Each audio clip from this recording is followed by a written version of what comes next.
بسم اللہ الرحمن الرحیم۔ حدیث برائے پسندیدہ عمل۔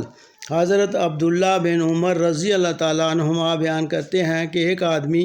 حضور نبی اکرم صلی اللہ علیہ وسلم کی خدمت میں حاضر ہوا اور عرض کیا، یا رسول اللہ،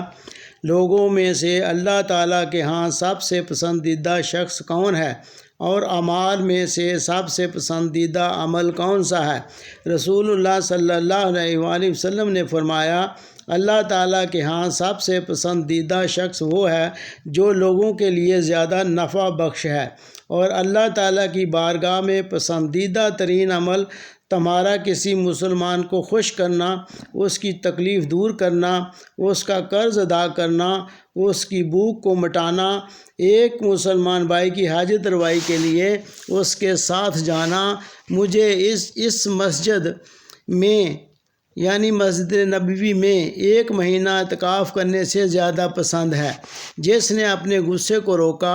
اللہ تعالیٰ اس کی عزت کی حفاظت فرمائے گا۔ جو شخص طاقت ہونے کے باوجود غصہ پی جائے، اللہ تعالیٰ قیامت کے دن اس کا دل باغ باغ کر دے گا، اور جو شخص اپنے مسلمان بھائی کے کام کی خاطر اس کے ساتھ چل کر جائے حتیٰ کہ اسے پورا کر دے، تو اللہ تعالیٰ اس دن اس کے قدم مضبوط رکھے گا، جس دن یعنی روز قیامت کو قدم پلسرات سے پھسل رہے ہوں گے۔